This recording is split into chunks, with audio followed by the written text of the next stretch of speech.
What's going on, everyone? My name's Tenebris Infinite, and welcome back to Road to Vostok. Today we have a ton of news to go over, from the release date of Demo 2, huge changes to the website, and most importantly, our very own Shelter Cat.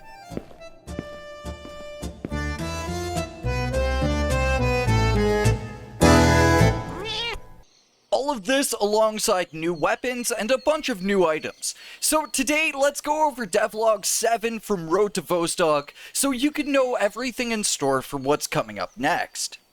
The first and likely most important news shared today are the upcoming development plans, as well as the release date for Demo 2. Demo 2 is aimed for the end of September this year, so about 4 months away from now we'll be seeing Road to Vostok's demo completely changed, adding in 100 new items, tons of new weapons, the shelter system, and multiple maps. It'll be a huge update, and it's one I'm personally really looking forward to. As time goes on, I'll update you dudes with an exact date, but for now, mark your calendars for the end of September. As we get towards public Demo 2, there will be 2 Patreon builds that I'll be covering here on my channel. We'll also have a new devlog and our first piece of lore. So as we move towards Demo 2, there will be a lot coming from RTV to stay tuned for. Now, let's look at the shelter system. Easily the most hype thing to come from today's devlog. In the shelter, you'll be able to save the game, store your items, use the PC for the first iteration of trading, and take care of your shelter cat if you choose the option. The shelter so far is looking awesome. With a wall mount to display weapons and tons of storage, it'll make for a great area to set up in when Demo 2 arrives later on this year.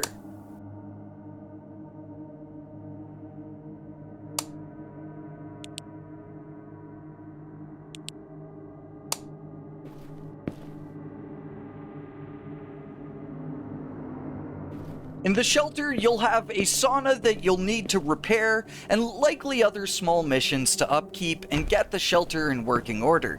And if you choose to enable the shelter cat, this may bring its own difficulties along the way. With storage for fuel, we may have to provide the shelter with constant fuel to keep it powered. But speaking of storage, the shelter provides the option to store all your items in the physical shelter, meaning you won't need to just use storage containers, as the wall mount displays in the game. When the shelter's Patreon build comes out, we'll be testing this whole system out to see just how many items we can store in this shelter, but for now the option of using storage containers and open form storage will make for a really interesting combination. We also got to look at a bunch of maps and progress for Demo 2, and they are all looking fantastic. Minefield is going to be a heck of a way to cross into the Vostok side of the map, with Radar, being our first Vostok map that we've seen. The highway and the sea map are also bringing a lot of variety to the locations that we're going to be exploring through.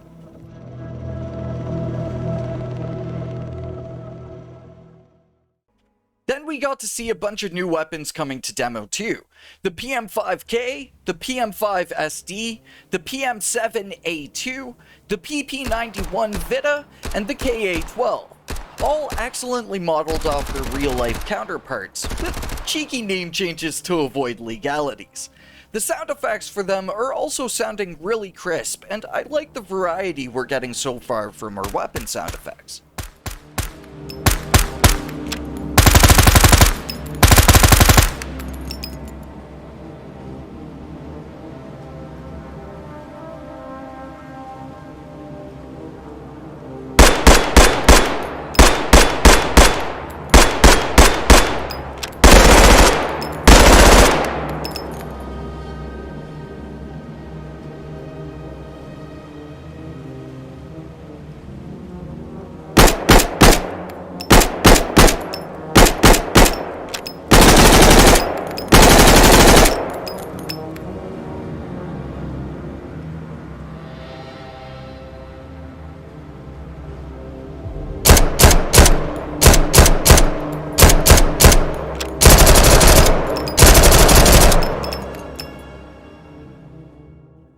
KA-12 is probably my favorite out of the new guns, but the PM-7 is a close second.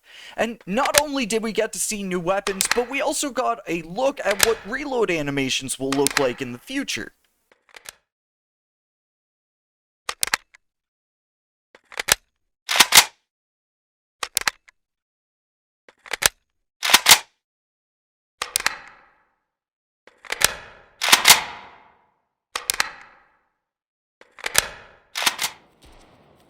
The reload animations are looking great so far, especially for work in progress, and I really look forward to when RTV has animations for everything, from eating to shooting and sleeping, medical items and everything else.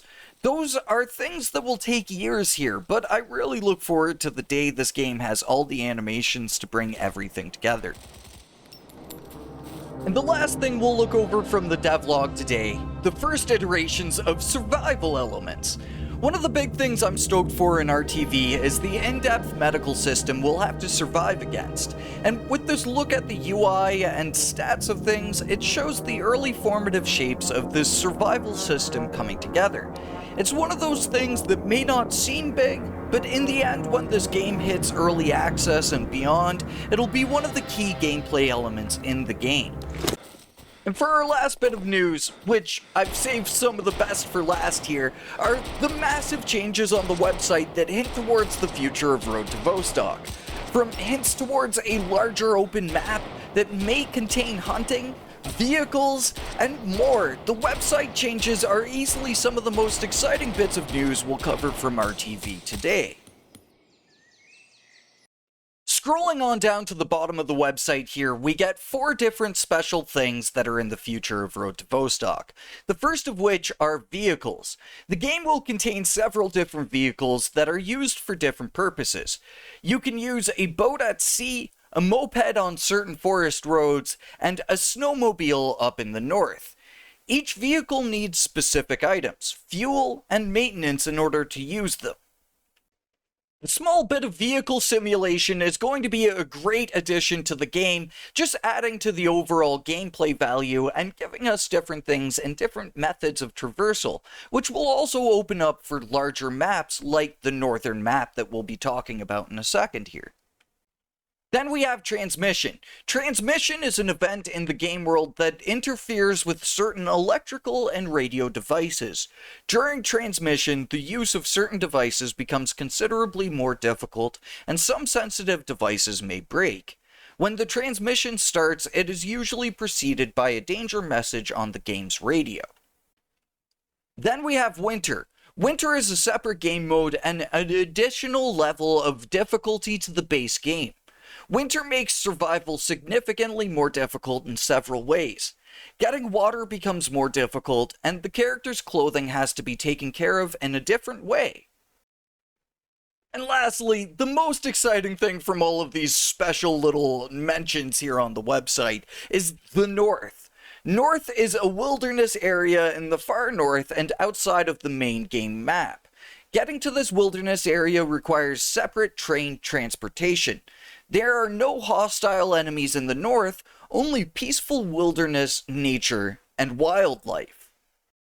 And wildlife is the key word that I'd like to focus on here, because it's our first hint at there being ambient animals in the game world, and that could potentially lead towards hunting here in Road to Vostok, and that is something that I think would add to the game massively.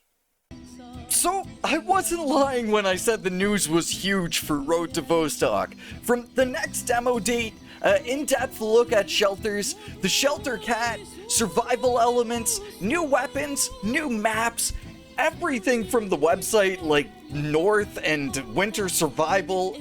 It's crazy, man.